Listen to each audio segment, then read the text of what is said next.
안녕하세요. 유인경입니다. 오늘은 제가 제일 약하고 부족하고 멍청한 분야죠. 탐나는 재테크, 부동산 이야기를 나눠보려고 합니다. 그래서 든든한 백 조언자 표용어TV의 포용어 대표님 모셨습니다. 안녕하세요. 아유, 반갑습니다. 반갑습니다.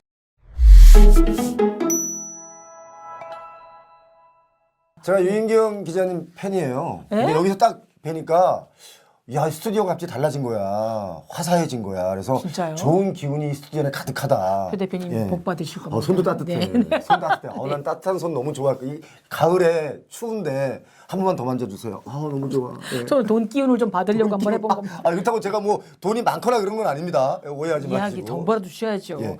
근데 보니까 제 머리에는 여전히 표용어 대표는 마이크를 잡고 연예계 현장을 누비시던 코미디언이자 또 MC이시자 이런 분으로 돼 있는데 요새는 방송국이 아니라 부동산 현장을 누비시더군요. 예. 네. 제가 이제 현장을 나가서 보면 딱 보여요. 어때요? 요새 핫 이슈 되는 게 뭐 김포도 있고 청담동도 있고 뭐 등등일 텐데 현장에 사실 정치인들이나 학자들이 현장을 가셔야 되는데 그분들은 이제 국회에서 코인하기 바쁘고 빠지 달라고 다듬고 있고 뭐 여러 가지 또 줄서기 하고 하다 보니까 네. 바쁘죠 그분들은. 네. 저희 같이 한가한 사람들이 이제 현장 가서 체크를 좀 하는 게 있는데 네. 사실 남들이 설마 했던 현장을 저희가 많이 갔어요. 네. 그러니까 거기 집값이 정말 떨어졌다고? 아닌데? 하는 생각이 있는 곳을 저희가 가서 확인해 봤더니 진짜 많이 하락했던 거. 진짜요? 그러니까 저희가 21년에 제가 그 네. 얘기를 했습니다. 21년에 막 초고가로 달릴 때 계속 초고가를 경신하는 아파트 거래들이 나오는 거예요. 네. 제가 그때 그 얘기했습니다. 저 욕을 많이 먹었어요. 네. 이 중에 허위 거래가 있다.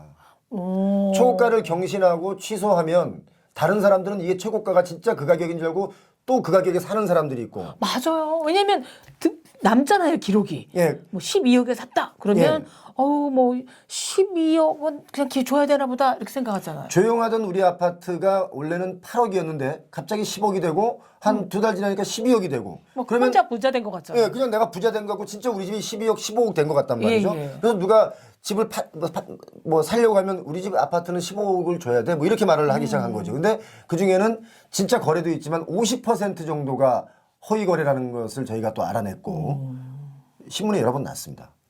그래서 제가 21년 8월인가 정도의 하반기에 미국이 이제 풀어놓은 돈을 다시 끄집어 들이기 위해서 금리를 올리기 시작한다는 걸 제가 눈치를 채고 이제 부동산에 찬바람이 불 것이다. 이제 하락 기운이 오기 때문에 부동산 지금 고가에 사지 마라 라고 했었어요. 네. 그런데 그때는 막 집값이 미쳐서 막 날뛸 때니까 제 말이 안 먹혔어요. 그런데 딱 정말 한 5개월이 지나니까 금매들이 나오기 시작하고 심지어 50% 40% 하락한 금액들이 나오니까 표용어 한 말이 사실네? 해서 이제 저희 유튜브를 많은 분들이 보시기 시작한 것 같아요. 그러니까 서울 불패가 부동산의 굉장히 큰 주제였는데 서울도 이제 서울 불패라기보다는 그 하락기가 오면 어느 지역을 불문하고 다 팹니다. 이제 회복세가 좀 가파른 곳이 있죠. 그 뭐냐면 선호도가 높은 지역은 회복세가 당연히 높죠. 선호하는 사람들이 많으니까 뭔가 거래가 더 이루어지다 보니까 가격이 다시 금방 또 반등해서 오는 경우가 있는데 요즘에 여러분 조심해야 될 게 뭐냐면 제가 분명히 올해 1월 달에 일산 부동산 대책이 나왔을 때 그 얘기를 했습니다. 이거 지금 하향 안정화로 가야 되는 과정 중에 규제를 많이 풀어주는 대책들이 나왔다. 그리고 그 이후에도 뭐 보금자리론도 나오고 뭐 50년 만기 대출도 나오는 바람에 이게 반등을 한다. 제가 그래서 올해 1월, 2월에 집값은 반등을 좀 한다. 하지만 이게 데드캣 바운스다. 오르는 척하다가 다시 한번 떨어지면 진짜 무서운 하락이 올 수 있다. 왜냐하면 우리 경제 규모나 경제 성장률이 지금 뛰어오른 집값을 받쳐주지 못하기 때문에 많은 돈들이 다 대출을 받아서 사는 경우이기 때문에 결국 빚잔치에 몰리게 된다. 그렇죠. 지금 그래서 데드캣 바운스가 지금 꺼져가고 있는 게 바로 11월 달입니다. 그래서 지금 가장 조심해야 된다. 집을 매수하려는 분들은. 근데 제가 깜짝 놀랐던 게요. 저는 부동산에 뭐 관심도 없고 돈도 없지만 거리를 지나가다 보면 제가 우리 동네에 방배동에 살아요. 근데 22년째 거주 중인데 맞아, 예전에 방배동이라고 하셨던 것 같아요. 식당들, 카페 다 바뀌었거든요. 계속 유지하고 있던 건 딱 부동산이었어요. 맞습니다. 부동산들은 안 바뀌어요. 아주 요지에 있는데. 근데 최근 바뀌었죠. 심지어 부동산들마저도 살짝 문을 닫더라고요. 정말 안 망하던. 그리고 저는 이런 얘기하면 안 되지만 부동산 그 중개 수수료를 내면서 내 몇 달치 월급을 이렇게 사인 하나 해주고 배 아팠었거든요. 근데 그분들이 왜 그만두게 되지? 거래가 없다면서요? 거래가 없고 네. 이제 여러분 재밌는 거 하나 말씀드릴게요. 네. 예전에 그 아파트 단지의 상가의 네. 1층은 네. 뭐 세탁소도 있고 뭐 치킨집도 있고 이랬었어요. 네. 꽃집도 있고. 네. 근데 다 없어졌죠. 왜냐면 그 오르는 그 임대료를 감당을 못하는 업종들은 사라지는 거예요. 그런데 유독 부동산 중개소만 쫙 있죠. 예. 그러니까 상가가 20개인데 18개가 부동산이에요. 어느 아파트를 가면. 맞아, 맞아요. 예. 유리창에다 다 이렇게 네. 붙여놓고. 그런데 그만큼 거래가 많이 이루어졌고 가격도 많이 뛰었기 때문에 수수료의 양도 많아졌다는 거잖아요. 네. 그러니까 한 달에 하나만 거래를 해도 월세를 내고 내가 좀 가져갈 수 있는 돈이 됐었어요. 네. 심지어 거래가 많이 이루어지던 21년, 20년에는 한 달에 한 15건 정도씩 거래를 해주던 중개소들이 많았었어요. 그러다 보니까 그분들은 그때 돈을 많이 벌었고 22년에 조금 거래량이 줄어들었을 때는 또 배고프다고 이제 힘들다고 그랬었고 네. 이제 다시 23년 11월에는 네. 또 다시 이분들이 이제 또 거래가 없다 보니까 지금 매물이 한 8만 채가 나와 있어요. 근데 사는 사람이 없다는 거잖아요. 제가 오늘도 좀 전에 여기 오기 전에 그 거래를 좀 체크를 해봤더니 네. 진짜 11월 달엔 거래가 감내 콩 나듯이 어쩌다 하나씩 나와요. 근데 그러다 보니까 그 중개소가 1층에 안 있고 2층으로 올라가는 어허. 중개소가 있어요. 네. 그래서 간혹 보면 이제 온라인 시대이기도 하지만 네. 워킹 손님들을 받으려고 1층에 있었거든요. 이제 워킹 손님 시대보다는 이제 온라인도 있으니까 2층으로 올라가는 그런 이유도 있지만 거래가 없다 보니까 1층의 월세를 감당 못하는 거예요. 임대를 못 감당하고. 그렇죠. 근데 이제 저는 이제 60대 중반인데요. 예. 네? 갑자기 아니, 잠깐만. 왜 거짓말을 하세요? 저는 50대 초반인 줄 알았잖아요. 받으실 거예요. 행복합니다. 그 대표님. 근데 저는 60대 중반이 되니까 우리 남편이 자꾸만 네. 시골에 전원주택 어떠냐 라면서 시골집을 강력히 요구를 하는 거예요. 근데 저는 정말 도시형 인간이거든요. 그래서 혹시나 하고 이렇게 요새 유튜브에도 하도 부동산 중개하는 거 많은가 봤더니 그렇게 유령집이 많다면서요? 지금 빈집이 네. 얼마나 많이 늘어나고 있냐면 네. 사실 예전 한 18년, 19년, 20년, 21년에 뭐 타운하우스랄지 아니면 뭐 별장형 주택이랄지 이런 거 이제 이렇게 집단으로 해서 막 분양해서 막 대박을 쳤었어요. 유럽 같잖아요. 아, 그렇잖아요. 네. 답이었습니다 지금. 어머. 심지어 10억 하던 그 주택이 3억이면 사요.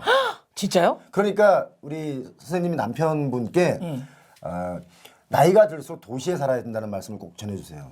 알죠. 근데 저랑 헤어지고 싶은가 봐요. 황혼 이혼? 아니 그냥 본인만 거기 가서 지내고 이혼은 아니고 간이 배 밖으로 나왔네. 어떻게든 유인경 마누라랑 기자님, 떨어지고 싶어서 유인경 전원주택을 기자님의 핑계로 사랑을 받고 사는 게 얼마나 행복한지 모르시고 어쨌든. 저 선생님 그러시면 안 돼요. 선생님 제가 유인경 선생님 제가 여러 번 뵀지만 복 받으신 줄 아세요. 예. 고맙습니다. 가장 애정이 솟구치네요. 그나저나 제 사적인 얘기를 할 때가 아니라 지금 부동산이 들썩들썩거리는 이유? 부동산에 아무 관심이 없는 분들조차도 가장 귀가 솔깃해지는 게 김포의 서울 영입이잖아요. 그래서 이 서울시장과 김포시장이 또 만남을 가진 건 뭐 뉴스를 보신 분 다 아실 텐데요. 그래서 저희 셀코 TV에서 커뮤니티에서 설문조사를 한번 해봤습니다. 1,500명이 투표를 했는데 네. 무조건 찬성한다가 26%, 무조건 반대한다가 59%. 반대가 60% 가까이 돼요? 어허. 찬성인데 좀 조건이 필요하다는 분들이 7%, 예. 반대인데 김포 말고 다른 지역까지 편입을 하는 게 어떻겠느냐라는 의견이 7%. 그래서 한 60% 정도가 일단 반대라고 보시면 되겠네요. 어허. 셀코 TV에서는 이렇게 지금 조사가 나왔죠. 네. 표영호 TV에서도 저희가 이거 나오자마자 그 다음날 투표를 했어요. 설문조사를 했어요. 표영호 TV에서 자체적으로. 예. 8대2로 반대가 많았어요.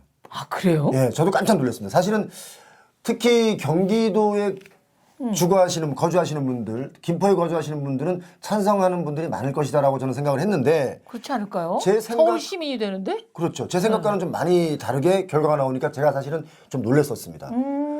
그런데 이제 하남시 쪽에 계신 분들, 광명시 쪽에 계신 분들이 댓글이 올라오는 거예요. 예. 사실 실질적으로 서울로 출퇴근하는 인구가 가장 많은 곳은 광명시다. 하남시다. 그러는 거예요. 네. 저희가 또 조사를 해봤습니다. 저희 표영호 TV에서 조사를 했더니 광명시가 서울로 출퇴근하는 인구가 가장 많고 하남, 구리 이런 순이었고요. 김포가 네. 아마 그 위성도시 중에는 그래도 가장 적은 인원이 미세합니다만은 차이가 적은 인원이 출퇴근한다고 나왔는데 네. 지금 아마 이게 내년 총선 때까지 이게 아마 여론이 좀 들끓지 않을까 하는 생각이 뭐 이렇게 듭니다. 핫 이슈죠. 네. 예, 핫 이슈긴 한데 이제 문제는 뭐 내년 총선이든 뭐 상관없이 우리 국민들이 대한민국 사람들이 아마 가장 꿈이 내 집 마련. 그렇죠. 예. 그리고 이제 부동산이 아니라 이건 어떤 꿈이잖아요. 네. 근데 그런 게 너무 이렇게 특정 그거에 따라서 이해관계가 달라지면 이제 불안할 불안하죠. 것 같기도 한데요. 왜 그걸 예. 증명하는 게 뭐냐면 네. 저희가 이걸 영상을 찬성이냐 반대냐 여론조사에 대한 결과를 방송을 했어요. 네. 했는데 그 역시 하루 만에 20만 명이 넘게 시청을 했거든요. 네. 근데 서울 경기 지역에서 20만 명이 시청했다. 그것도 반나절 만에. 엄청난 관심이 있다는 뜻이잖아요. 뜨겁죠. 예. 근데 사실 뭐 김포, 하나 뭐 뜨겁기도 하지만 지금 우리나라 부동산 시장을 점령한 키워드를 표 대표님이 선정한다면 뭘 꼽아볼 수 있을까요? 법을. 법을, 과도한 법을. 거품. 네. 왜냐하면 이게 지금 외국의 여러 가지 경제 그 관련 단체들도 걱정하는 게 대한민국의 과도한 가계부채예요. 그러니까 예를 들어 영혼 끌어모아 사람이에요. 저 그런 말 한 적 없습니다. 아니 어떤 분, 네. 그러니까 영혼을 끌어모으면 영혼만 팔려요 지금은 안 됩니다. 그래서 법을. 이게 예를 들어 제 소득이 뭐 제 연봉이 예를 들어서 1억이라고 쳐요. 연봉이. 그럼 1억이면 많지 않습니까? 우리나라 직장인 중에 한 6% 정도, 5% 정도가 연봉 1억입니다. 네. 그런데 이 사람들도 감당 못하는 집값이 지금 집값이에요. 그런데 그게 아니라 연봉이 5천이라고 가정하면 네. 연봉 1억인 제가 1억을 대출받으면 크게 대출받는 건 아니죠. 근데 연봉 5천만 원 받으신 분들이 1억 집을 살려고 10억, 5억 대출받으면 이건 엄청난 대출인 거예요. 네. 이재용 회장님이 만약에 집 살려고 대출을 받는데 한 20억 대출 받았어요. 그건 대출도 아니죠. 아니죠. 그분께는. 네. 그러니까 그건 과도한 대출이 아닌데 우리 일반적인 GDP 상황으로 봤을 때 네. 과도한 대출을 넘어섰다. 어떤 조사 기관에서는 105%가 아니라 GDP 대비 108%까지 있는데 이러면 세계에서 정말 위험한 나라다라고 판단할 수밖에 없는. 그러니까 언제 버블이 터져도 전혀 이상하지 않은 거죠.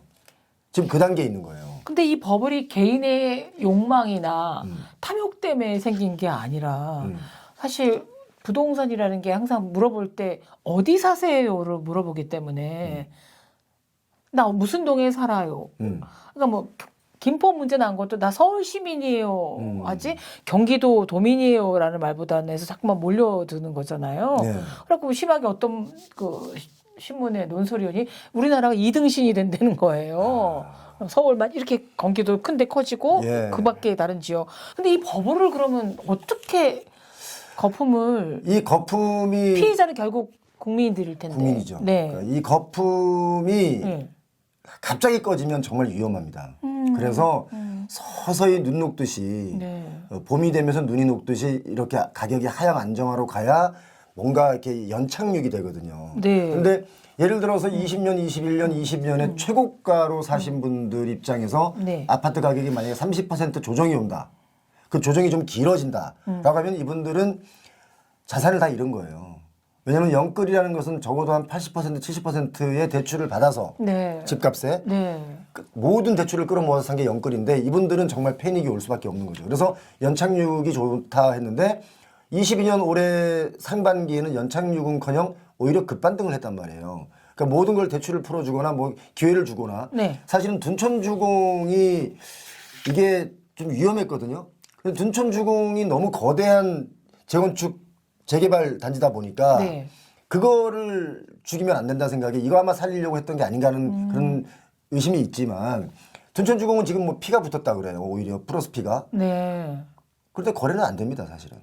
어허. 그리고 지금 이런 상황이기 때문에 부동산에 관련된 키워드 한 단어를 얘기하라면 저는 버블을 이야기할 수밖에 없다. 그냥 아이들이 장난할 땐 좋았던 그 비누 거품이 나중에 악몽으로 끝날 것 같아 걱정되기도 합니다. 부동산 현장을 정말 발로 뛰시면서 누구보다도 생생한 이야기를 들려주는 유튜버 표용호 대표님과 함께하고 있습니다.